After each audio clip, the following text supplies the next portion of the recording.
Okay guys, so here is the genuine radio. Now as you can see, we do have our camera system. Okay, so this is one of the main reasons why you can't just change this head unit to a Alpine or Pioneer unit or whatever, because you do not retain the bird's eye view 360 view camera.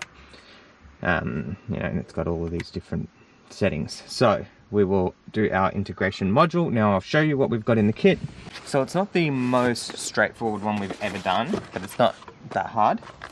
We do have to add a circuit board to the main radio. Other than that, pretty standard. We've got our external microphone for voice control. We have both our modules. Okay, so we have a multimedia interface and a CarPlay module. Okay, this is our sort of plug and play connector harness. Female USB for CarPlay connection. Yeah, so this is the auxiliary input. Now that works through the module, so sound comes out through AUX.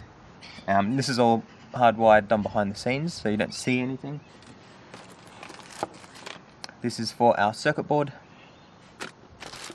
We do have a very small soft touch button. Okay, now I'll show you how that gets mounted. It's a cute little button, and that's going to switch you to the CarPlay screen. So that's how you actually activate CarPlay in this one. And one little power harness that is for this module here. And that's it. So let's start pulling it apart.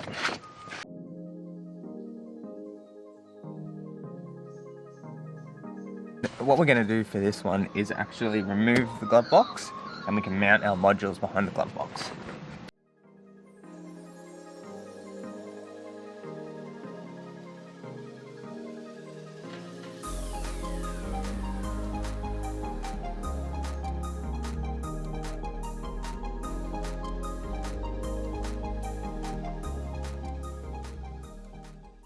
Okay, so for anyone doing a hardwire AUX connection, it's this plug here, and on the top of the plug, so where the pin is, you've got a red, a white and a black.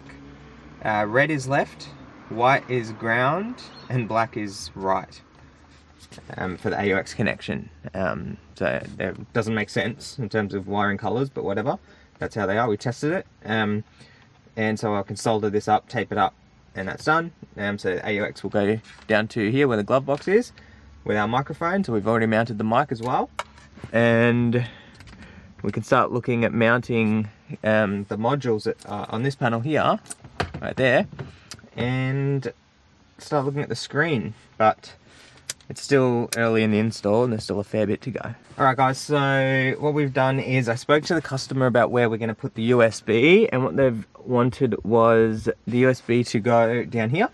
So we've just got it on a fly lead there, as you can see, so they can just plug in a short cable, sit their phone here, put it in the cup holder area, whatever they want. That's just so we don't need to modify anything in the car or drill any holes. Everything will just stay completely standard. On the other side of that, there's this tiny, I'll get you a closer look of this stuff too. Tiny little button, right? So that's what we press to switch over to CarPlay. Plug and play harness is done, AUX connection is done, microphone is done, and I've just run all the wiring down here, made a little module stack. Battery ran out, but as I was saying, what we've got left now is just to do this to the factory radio, and then test a roadstar.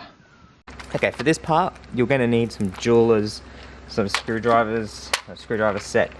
This has all the really small bits in it that we're going to need to undo the screen.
before I put the last couple of screws in, I'm just going to go and test it to make sure it all works. But unfortunately with this sort of setup, you do have to have it pretty much all the way back together to test it. So that sort of sucks, but alright guys, there it is. Radio's back in. I've just got this cable that goes from our circuit board that we added down to the module, so obviously this needs to be cleaned up, but everything is working. I'm not going to lie, I did have to do this twice. So pulled the radio back out, undid everything, redid it again, and then it worked. All the ribbon cables seemed to be fine. When I pulled it all apart and looked at the ribbon cables, everything looked fine, but not sure. But I also changed dip switch settings, so we did a couple different things and that has fixed it. So yeah, it works. Before it looked fine, it was just a little bit over to the side and we had no touch. But anyway, I think it might have been dip switches because it also fixed the screen being to the side. But yeah, so we can get this back together and then do some more testing and then she's done.